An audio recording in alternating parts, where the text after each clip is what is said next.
Le cimetière de Maplewood à Saint-Félix-de-Kingsley est un site historique vieux de plus d'un siècle. Cependant, il est également célèbre pour les récits de phénomènes paranormaux qui se déroulent en son sein, alimentant des légendes locales depuis des générations. Nous verrons ce soir ce que ce lieu pourrait dévoiler à l'équipe de Répestrie.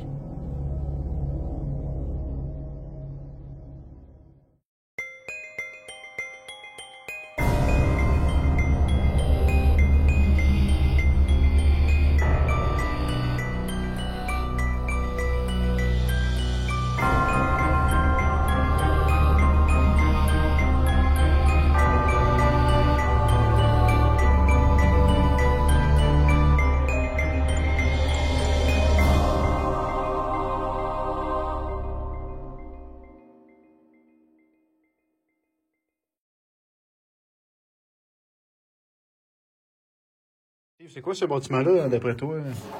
Ça semble être un mausolée qui servait à abriter des sépultures des Wadley qui avaient été enterrés ici, là,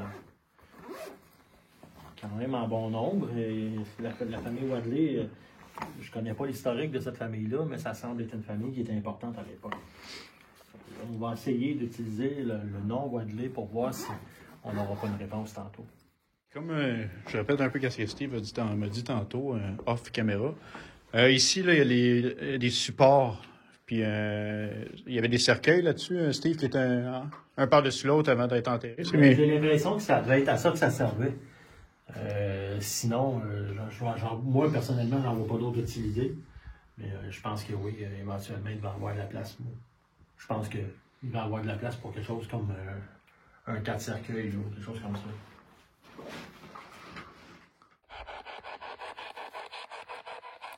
Bonsoir. Moi, je m'appelle Steve. Et on n'est pas ici dans des mauvaises intentions. Nous, ce qu'on veut, c'est de savoir si vous êtes toujours ici, dans ces lieux-là, de savoir pourquoi vous êtes resté ici, et de comprendre ce qui se passe de votre côté. Est-ce qu'il y a quelqu'un qui voudrait parler avec nous? Ce que j'ai dans les mains, si vous vous en approchez d'assez proche, et puis je vous garantis qu'il n'y a aucun danger. Si vous parlez assez fort, proche de cet appareil-là, on va vous entendre. Notre première tentative de Spirit Box a peut-être été infructueuse, mais plus tard dans la soirée, le cimetière de Maplewood nous réservera quand même quelques surprises. Donc présentement, dans mes mains, j'ai un lecteur IMF. Ça capte tous les champs électromagnétiques qui se trouvent autour. Donc, il faut que quelqu'un vienne proche de l'équipement pour le faire réagir. Ici, on a une lumière qui est constamment allumée. Il y a 4 autres lumières qui vont s'allumer, tout dépendamment de la force de lecture du signal. Donc, pour ceux qui vont nous regarder, là, tantôt on était en mode FM et puis il y avait une panoplie d'interférences. Okay? On s'en attendait pas si creux là, dans le bois comme ça, là, mais il y en a quand même beaucoup. Ce que ça implique, c'est que ça peut fausser nos résultats. On peut prendre une interférence éventuellement pour un PVE. Il n'y a personne, même les enquêteurs les plus chevronnés, qui peuvent être à l'abri d'une erreur comme celle-là, puis nous autres, on tient à l'éviter. J'ai du papillon. Puis, ce que ça fait, c'est que dans ce temps-là, nous, on tente de le faire en AM. Comme c'est là, on n'entend rien. Là. En AM, ça fait plusieurs fois qu'on a traversé toute la gamme de fréquences. Il n'y a pas eu une voix dedans. Ça ne veut pas dire qu'il n'y en aura pas, sauf que ça veut dire que s'il y en a une, on est plus proche d'un PVE comme on l'attend. Si on entend un mot, une phrase ou quelque chose qui traverse plusieurs de ces fréquences-là, ça va nécessairement vouloir dire qu'on se rapproche de l'hypothèse paranormale, donc qu'on a un phénomène de voix électronique.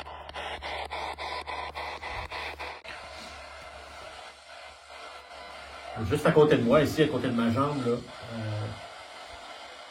il y a quelque chose, un outil qui peut nous permettre de détecter votre présence. Moyennant une lumière qui va changer. Plus vous allez proche, plus il va en allumer. Et puis, donc, à partir de là, si vous vous en venez assez proche de moi, on va savoir que vous êtes là grâce à ça. C'est sans danger.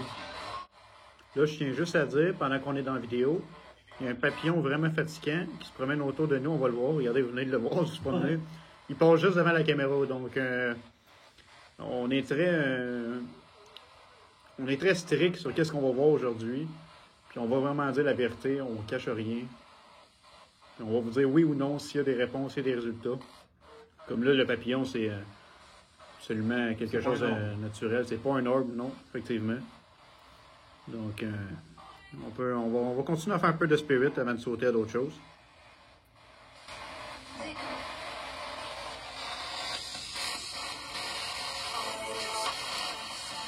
Donc, si c'est quelqu'un qui voudrait m'approcher, je vous le jure, c'est sans danger. Je n'ai pas de mauvaise intention, c'est sans non plus. Je répète mon nom, je m'appelle Steve, il y a Tristan en face de moi. Est-ce que vous avez compris comment on s'appelle? Est-ce que vous pouvez répéter un des noms?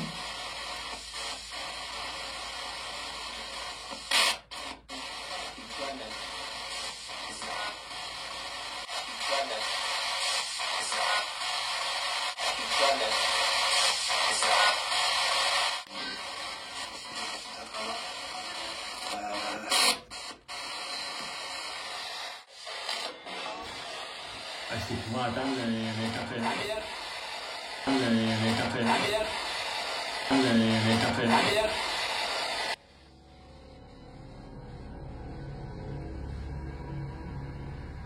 Bien qu'il soit difficile normalement de faire la différence entre un bon PVE ou une interférence qui sort de la Spirit Box, on en fait l'interprétation d'une façon suivante. Quand une phrase dépasse ou un mot dépasse un certain nombre de plages de fréquences pendant que c'est dit, on peut prétendre que ce soit un phénomène de voix électronique. Du moins, le résultat est plus proche d'un phénomène paranormal que d'une interférence dans ces cas-là. Toutefois, nous laissons soin aux spectateurs de faire leur propre interprétation de nos résultats et de nous en faire part par leurs commentaires sur la vidéo. La vitesse peut-être du changement de fréquence. On va regarder, on va essayer de tester différentes choses pour essayer de capter le mieux possible sans avoir d'interférence autour. Donc Steve, il fait présentement de la spirit.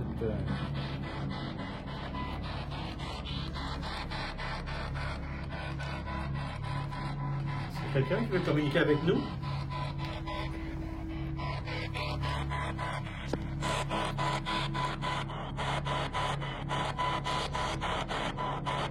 C'est quoi votre nom?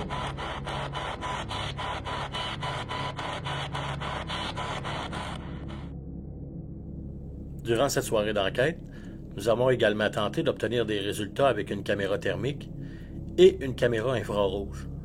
Cependant, les résultats n'ont pas été concluants.